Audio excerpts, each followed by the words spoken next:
for President Estrada. Yes, and after that, I decided to take my master's abroad. Where did you go? I went to the London School of Economics and Political Science for my international economic law. I earned a degree in international economic law. And I was fortunate enough to have been granted a scholarship by the British government. And again, I would like to thank the British government for making that a possibility, because it would have been so very expensive for me to study in England. How much would it have been? Just round figure. Maybe at that time about 2 million. Maybe that was in 93, 2 million 94. pesos. Yeah. Maybe at that time. Hindi naman pound, yung pound nun siguro 100 to. At that time, the pound was about 50, I think. Oh, not bad. Not so bad, Not I think. so, Because yeah. now the pound is about 80 something. 80 something, plus. yeah. It wasn't, well, 80, still, during that still time, it's still steep steep, but... for us. Yeah. It went up to 90. Yeah. When I was there, it was 99. 104. See? Right. And so, how did you ever think about politics? Yeah, Since it because seemed like that was the route You were working in into administrations. Well, to be honest with you, one of the reasons I took up law also was because I felt that I can make a difference in the field of politics, in the field of government, in the field of governance. And I felt that as a basic tool to become somebody that can govern or be elected or appointed for that matter, a good background of the law would come in very handy. Yes. But I'm not saying that it's indispensable. Yes. But I just felt that this is something that could come in very handy. And knowing the law, especially if I go into, let's say, the legislative area, for example. So I said, I'll take up law because this will prepare me for either the practice of law, it could maybe prepare me for politics, or it could prepare me for public service. And I've always believed what Franklin Delano Roosevelt said when he said that there is no greater calling than the public service. And I believe in that. And having been from UP, and we always felt that since we were scholar ng bayan. We're all UP. Diba? UP tayong lahat, diba? Scholar tayo ng bayan. Ang nagbayad ng ating tuition, karamihan ng ating tuition, it's a big portion of our tuition ay binayaran ng taong bayan sa buwis na binabayad nila. So, inisip ko na siguro makakatulong tayo to give back by maybe serving them some way or in one way or the other. So, I try to provide free legal service the best that I can. Oh, now we know where to go for free legal service. Yes. Now, only for those who cannot afford lawyers. You we guys, can you ladies afford. can afford 20 lawyers at the same time. Of course not. But for you, lawyers. for you, even if you can will. afford, I'll do it for free. Thank you very much. Okay, everybody heard that. Yes, it's Dami ng, documented. Okay, wait. We're going to Hawaii. Why? And You get free then legal free advice. legal service. Nag-drinks pa daw with Nikki. Yeah. He said he's Yes, gonna of take course. us to drinks with Okay, Nikki. yeah, I yeah. don't So, drink, three but of you can that. give me dessert. Juice. She can have juice. Wait, so you're not answering the question. Are you gonna run? Well, Evaded like a true politician. no, not really. I always believe that running is a destiny, but at the same time, you have to really want it. There must be, as my friend would say, You must- fire in your belly. You must really want it. No? Yeah, I was And told you must lust it. you must lust Yes. it. Yeah, it's always good to lust for things. But Oh, really, Mike? But let's not go there. no, I'm talking about politics. Politics, Here. yeah. You have to be really passionate about it. That's true, and I still Gotta be in your am. blood. I still am, but I have to be honest, and maybe this is the first time I'll ever admit it on television. Okay, we won't tell. Yeah, it's just between the three of us. It's just between the three of Okay. us. But during the time when I was with President Estrada as his press secretary and spokesman, it was I was really exposed. Very. Nationwide, I was talking to a lot of people, Yes. and a lot of people were telling me that maybe, Mike, this is a stepping stone. But then again, I was so busy with my work that I don't want to be distracted with politics. That's my nature. If I'm given a job, I want to do the best that I can. But to be honest, of course, it was entering my mind that maybe, indeed, like what happened in other people who has been appointed in national positions, eventually they entertain the idea of entering into Because politics. you did think about it in law school days, right? Yeah, and then it crossed my mind, it jibed, then I said, maybe, just maybe, it's meant to be. But unfortunately, President Estrada was deposed. He was not able to finish his term. Of course, some people said that it was a mob rule and it shouldn't have been the case.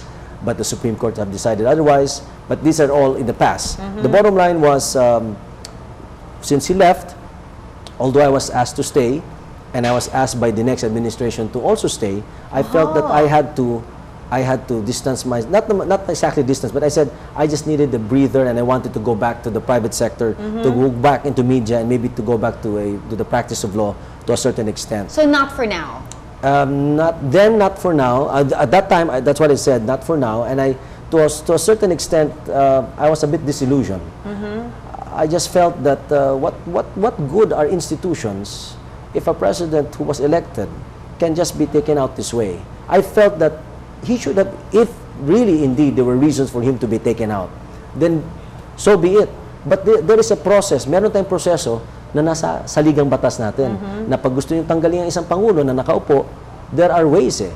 Ang para lang sa akin, the situation during ERAP in 2000 is not similar in 1986. 86 was different. EDSA 1, of which I was part of, I was there in EDSA 1. Yes. Was totally different from 2000 or EDSA 2 as they call it. So I just felt a bit disillusioned that happened, and for a while, rightly or wrongly, I may regret it, I do not know. I just decided to go back to the private sector, go back to television, which I did. I went back to Channel 5, I did the news. You did the news, yeah. I did the news again, and I did my consultancies. So, yun na lang ang ginawa ko. So you didn't want to run then, but what about now? How do you feel about it? Now, Right to be today? honest, maybe not in the year 2000, let's see, But in maybe the next later. couple of years. Because So we wanted to know, because he wasn't able to finish his term, technically, can he still run? well, there are two schools of thought, very strong arguments for and against whether or not he can run. Some people say that the Constitution, and I think that is strongly supported by strong legal arguments, and even if one looks at the constitutional deliberations of the Constitutional Convention, or at the time, the 1986 Constitutional Commission, you could argue that he can no longer run. But another school of thought or another group would also say, and equally strong, and equally validated by legal arguments as well as experience, as well as a study of the different provisions of the Constitution, they would say that he can still run. I will not go into the nitty-gritty, but the bottom line is... No, we want the nitty-gritty. Well, basically there are provisions in the Constitution which says that an elected president can no longer run. But some are saying that since he has not served 4 years, so he can still run. How long was he able to serve? 3. Yes. Yeah, but that means if he runs again, he can do only 1 year? And the spirit of the law in prohibiting an incumbent or an elected official from running was precisely because an incumbent is able to use the perks, Position. powers, and of his position to ensure that he runs again. Right. In this case, it cannot Yeah, apply because he is no longer the sitting president. In Yes. effect, what they're saying, if I recall my arguments correctly, is that it only applies to a sitting president, not exactly to an elected president. But if I'm not mistaken, Father Bernas, who is also a well-respected constitutionalist, did say and did explain that President Estrada can no longer run. I would is think his so, because if position. not, then if it can't be like the immediate past president, then everyone else can run.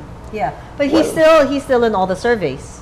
Oh yes, in the survey he's doing quite well. Because he's been making his rounds. He has been making his rounds for his papasalamat rounds, and Papasalamat. and despite the fact, in fairness to President Estrada, just to show you how influential he still is and how much the people still believe in him, despite the fact that he was convicted of a crime, and despite the fact that he has not even announced his intention to run. Yeah. What he's been saying is that if the opposition does not unite, then he has no He will be choice the one. but to run.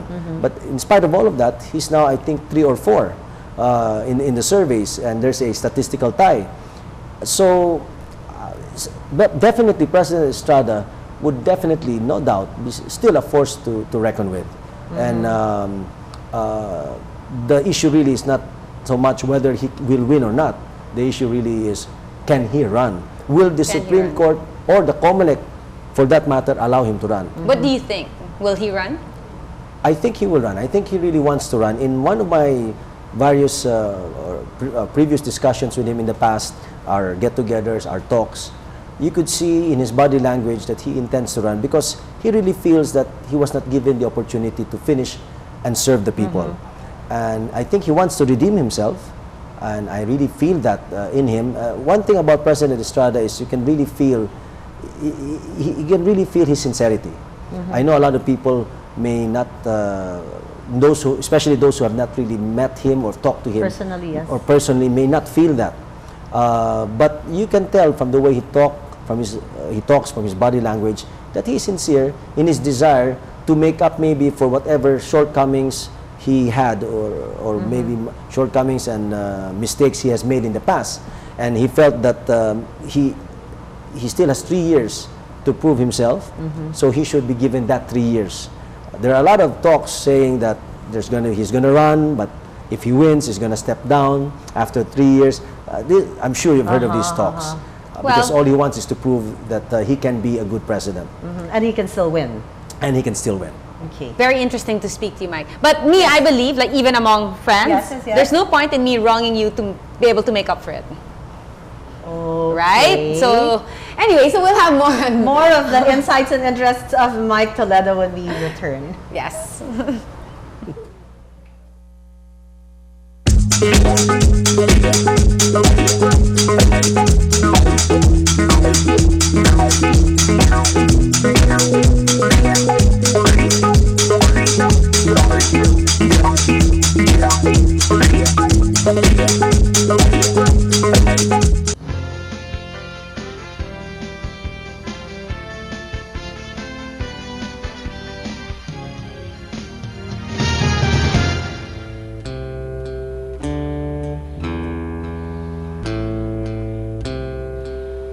Research and education on housing and urban development. During the last 30 years, I have met families all over the world who have been able to raise their overall standard of life. Our goal is to increase knowledge about how to conduct and improve participatory processes leading to good housing and sustainable development, especially for the poor in developing countries.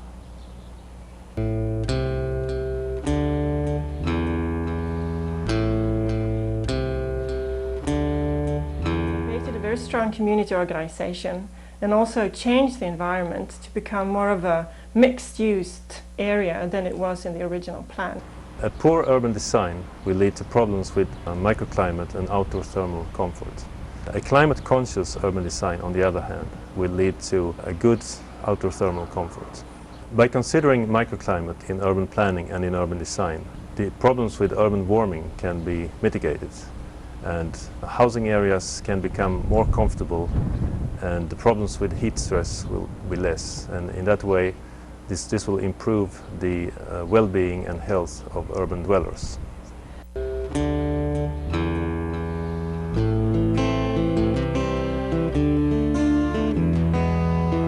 learned how to give assistance, technical assistance to the poor families who are trying to build their own houses, sometimes without government assistance. So I learned how to prepare a manual to help teach my students in the university so that they could go out in the field and try and help these families.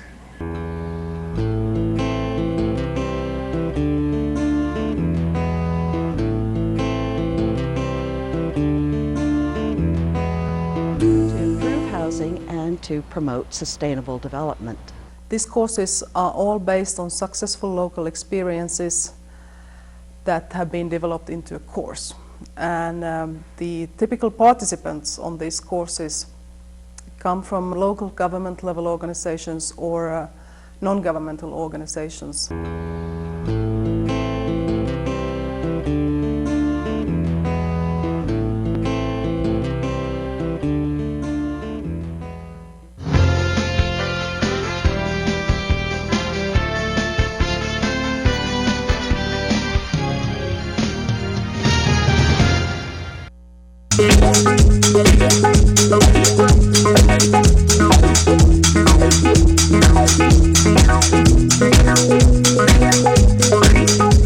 Babalik po ang she said at kasama pa rin po natin si Attorney Mike Toledo.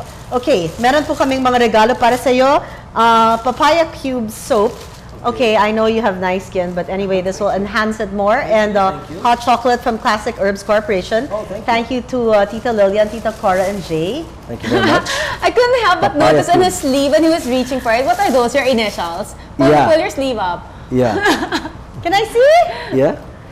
Mike, Oh. MTT. What's T? what's the other T?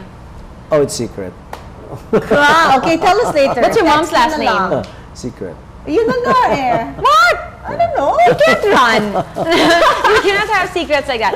Ug, salamat sad. Francis Malicon Chow, our friend from R&M, for the mandarin and dried mangoes. Is that for me too? Of course. Yes, it's also for you. It's your dinner. That's one of my favorites. Dried mangoes from Cebu. Yes, of course. of It's course. got to be giveaways from Cebu. Yeah. Okay, Thank we'd you, also thank like to you. thank SM Department Stores for our clothes. We've got it all for you. Yes, thank you. Thank you to Tony and guys. Thanks to Cherry, of course, for And Wendell sponsoring it. and TJ. Wendell and TJ. Yes. Thanks, guys. Thank you also to Shimmy and Manila. Thank you to Dr. Levi Lansangan and Dr. Anna Lansangan. And thank you to Beverly Hills 6750. And thank you to that ringtone. Yes. Oh, yeah.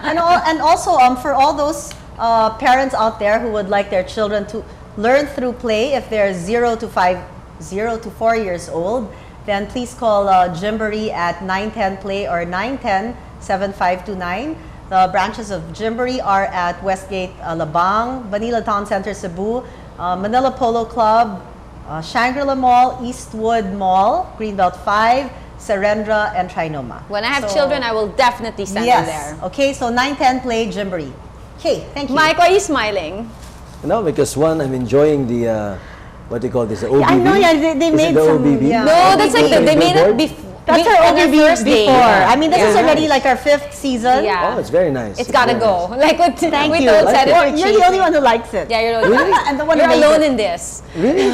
Wait, I wanted to ask you, among the many hats you've worn, what is your favorite and least favorite? Let's start with least favorite. I don't know. Not It's- least difficult, okay? Yeah, yeah. It's hard to say because somehow they're connected. Okay. Like for example,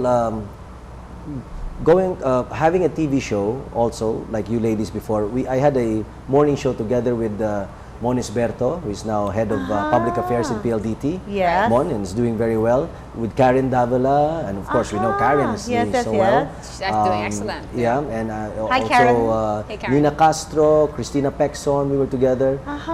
This was a show that we had called Business Today.